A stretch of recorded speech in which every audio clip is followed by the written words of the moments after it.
Hello, dear students. Today we will study about the law of reciprocal proportions.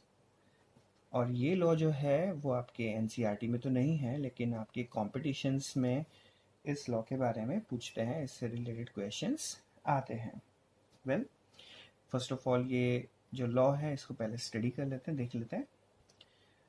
Well, according to this law, when two elements are combined separately with a fixed mass of third element, then the ratio of the masses in which they do so bears a small whole number ratio to the ratio of masses in which they themselves combine.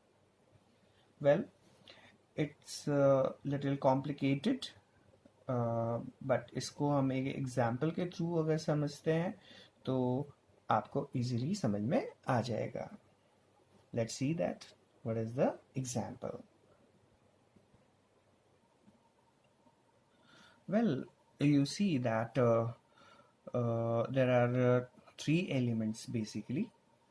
तो अगर हमें समझना है reciprocal proportion को, तो यहाँ पर 3 elements होना ज़रूरी है, राइट. जैसे ऑलरेडी लिखा हुआ है कि 2 elements and the third element, right. तो ओवरऑल 3 एलिमेंट्स का अगर कोई क्वेश्चन आता है तो आप तुरंत समझ जाइएगा ये रेसिप्रोकल प्रोपोर्शन का आपके लॉ यहाँ कंसीडर कर रहे हैं.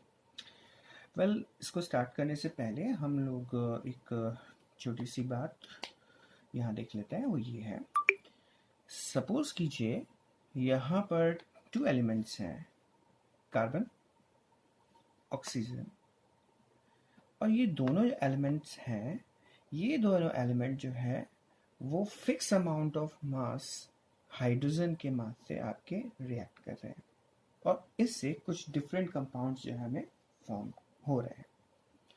अगर कार्बन हाइड्रोजन से रिएक्ट करता है तो क्रिएट करेगा CH4 यानी मीथेन. अगर कार्बन हाइड्रोजन से ट्रीट करेगा तो ऑब्वियसली क्या बनाएगा, CH4 यानी मीथेन बनाएगा. यहाँ मीथेन जो होगा इसमें कार्बन जो है इसका मास हम यहाँ से देख सकते हैं 12, और हाइड्रोजन जो है उसका मास 1 होता है, लेकिन 4 हाइड्रोजन से तो कितना हो गया 4. अगर इसको सिंपल रेशियो में देखें तो ये हमारे पास रेशियो आता है 3:1, करेक्ट. तो कार्बन हाइड्रोजन के साथ में ट्रीट करके CH4 यहाँ पे क्रिएट कर रहा है, और यहाँ एक सिंपल रेशियो में हमारे पास मिला है 3:1. दूसरी तरफ देखा जाए, ये ऑक्सीजन अगर fix amount of what hydrogen से ट्रीट करे तो ऑक्सीजन हाइड्रोजन से ट्रीट करके क्या बना सकता है, H2O. क्लियर. तो यहाँ पर H2O क्रिएट हुआ है, तो H2O में हाइड्रोजन कितना है 2, ऑक्सीजन का मास जो है वो ऑब्वियसली कितना हो गया 16 हो गया. अगर इसका सिंपल रेशियो मिले तो 1:8 हमारे पास में यहाँ पर रेशियो आता है निकल के. अब गौर से देखें तो यहाँ हाइड्रोजन का जो आपके मास है ये देखिए 1, और यहाँ जो हाइड्रोजन का मास है वो है 1. ये तो फिक्स हो गया, राइट. यहाँ पर ये फिक्स हो गया. अब ये कार्बन और ऑक्सीजन का जो रेशियो है वो हमारे पास क्या निकल के आया, carbon and oxygen ratio, right. That ratio is 3 and oxygen is 8. Clear. इसको इस तरह से लिख सकते हैं 3/8. क्लियर. अब थोड़ा सा इसको रीड आउट करते हैं. When 2 elements combine separately, 2 elements carbon, oxygen, separately they actually combine. When 2 elements combine separately with a fixed mass of the third element, this is the third element, this is the first element, this is the second element. This first element reacts with fixed mass of the third element. This second element reacts with the fixed mass of this third element, they will produce what? Different compounds like CH4 and H2O, right? When two elements combine separately with a fixed mass of the third element, then the ratio of the masses in which they do so bears a small whole number.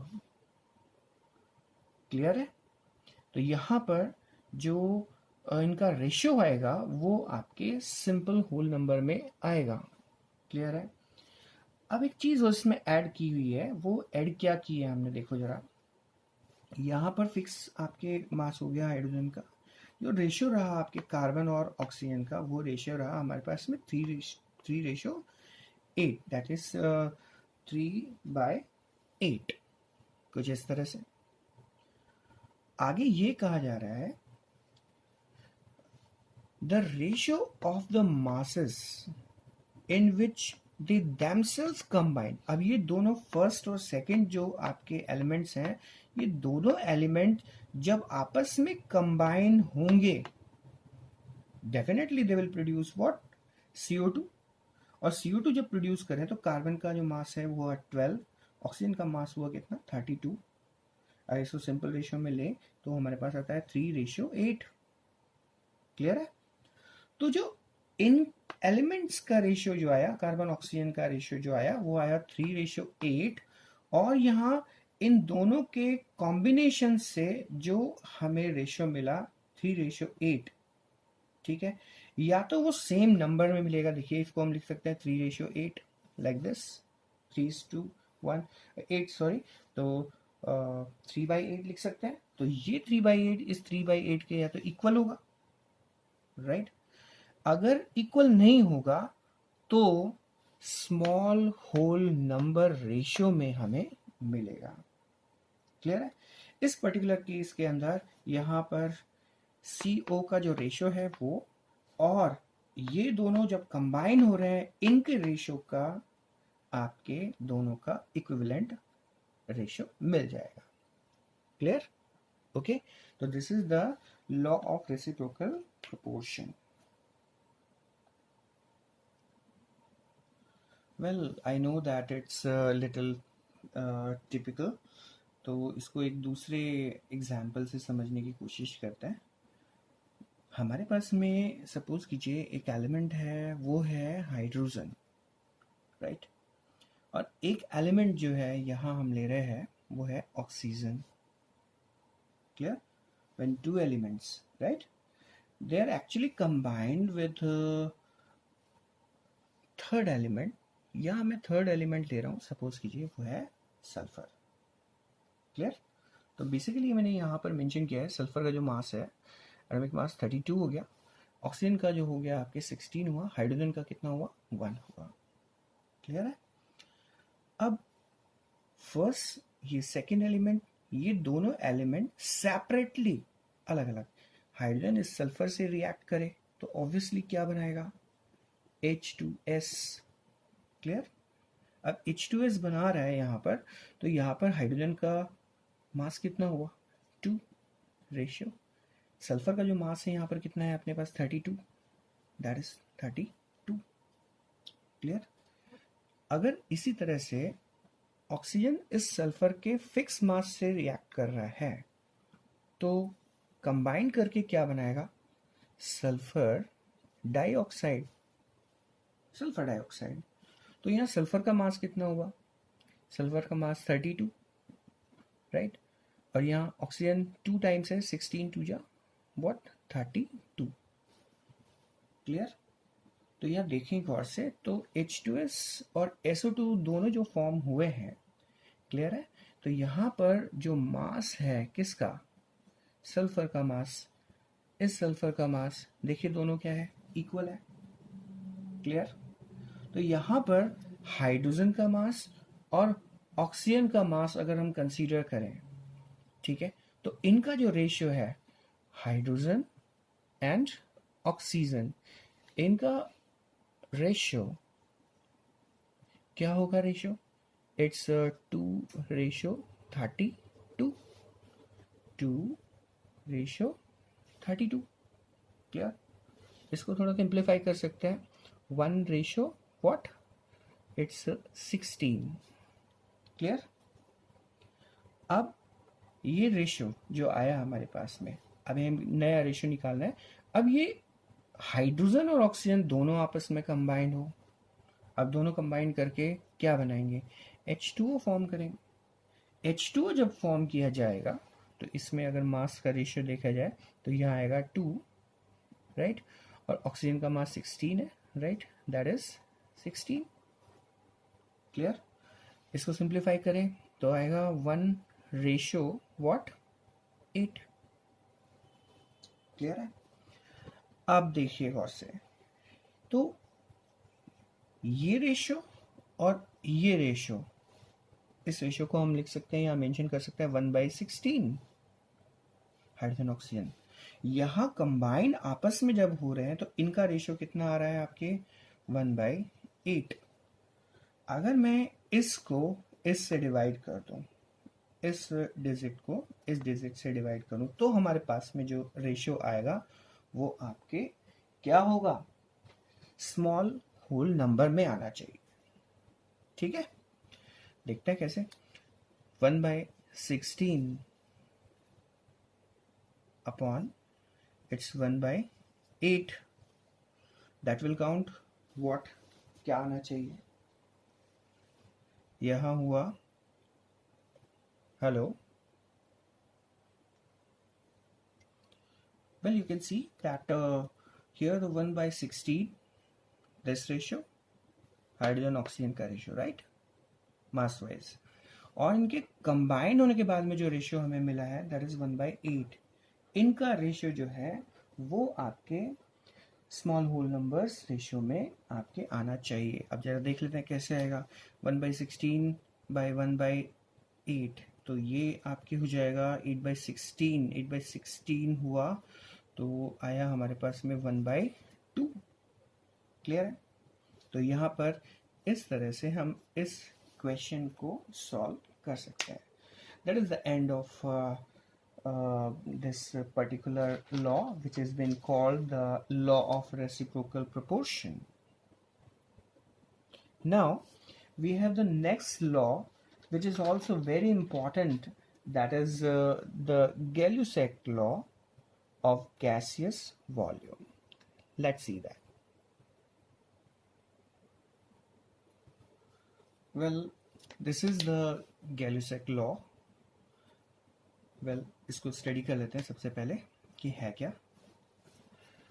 When gases combine or are produced in a chemical reaction, they do so in a simple ratio by volume, provided all gases are at same temperature and pressure.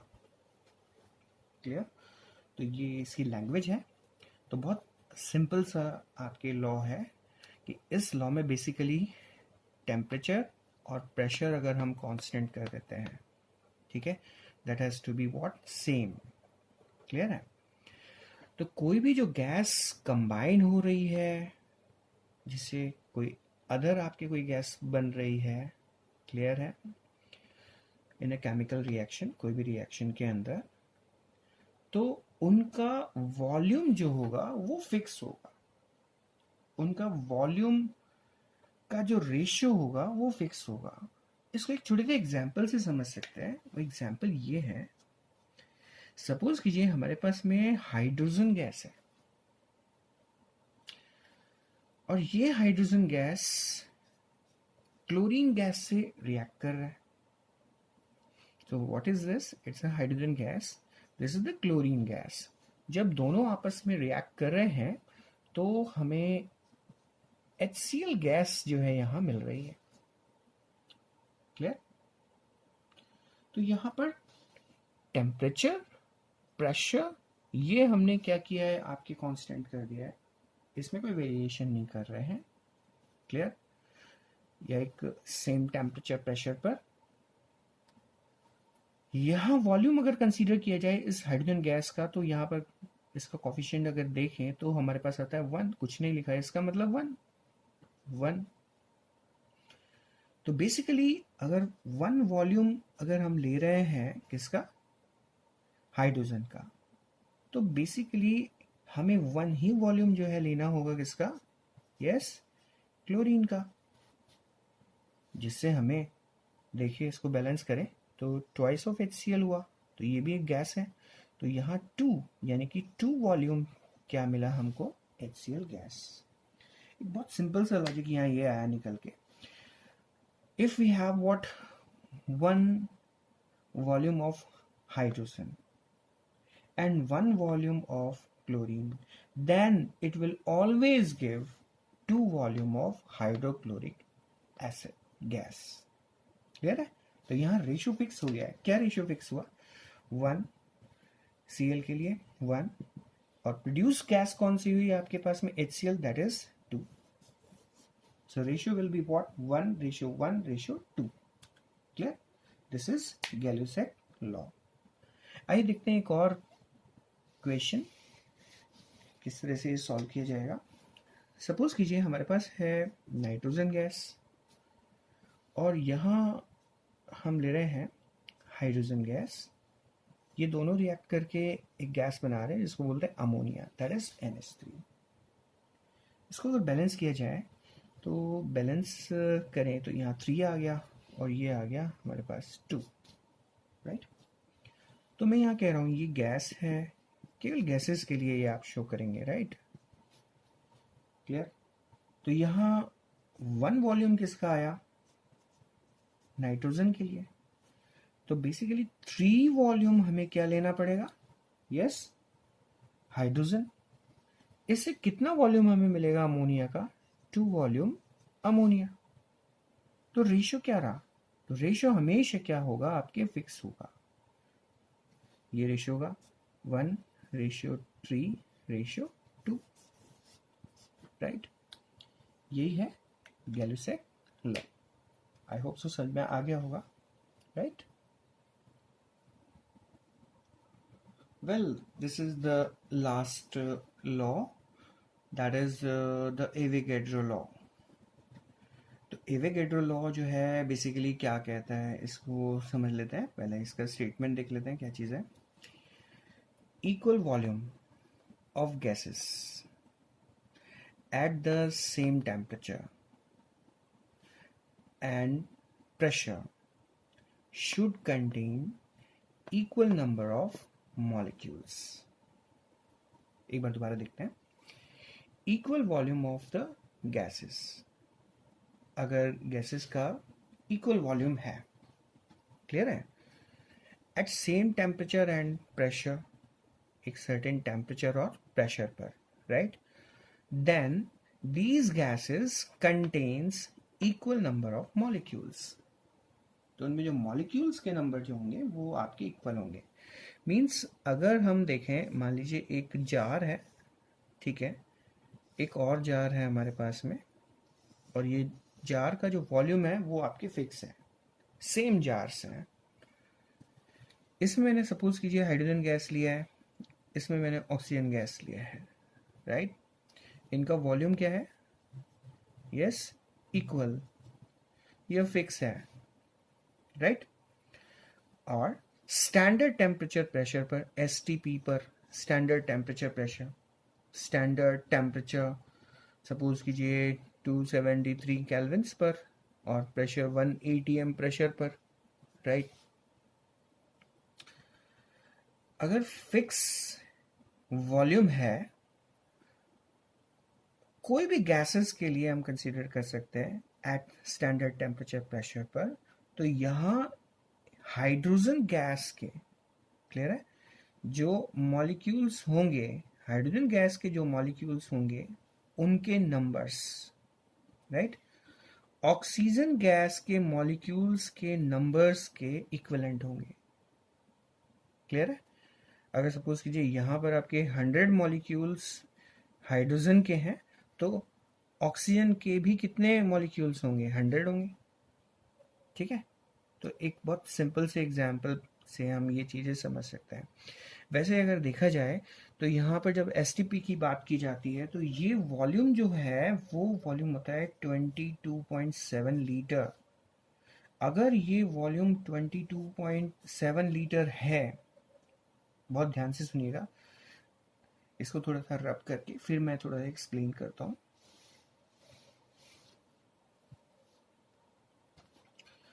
मान लीजिए ये हमारे पास में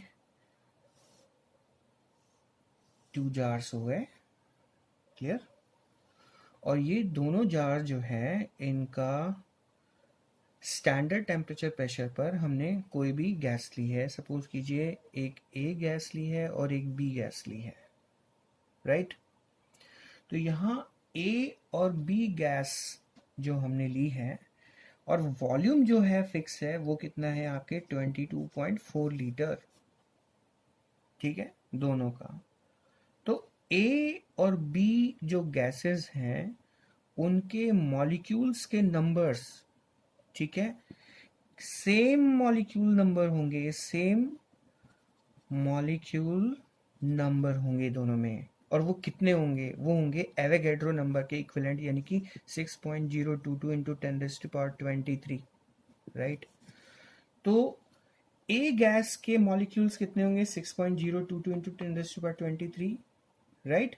B gas के जो molecules होंगे वो भी कितने होंगे? 6.022 into 10⁻23, that is the Avogadro number, right.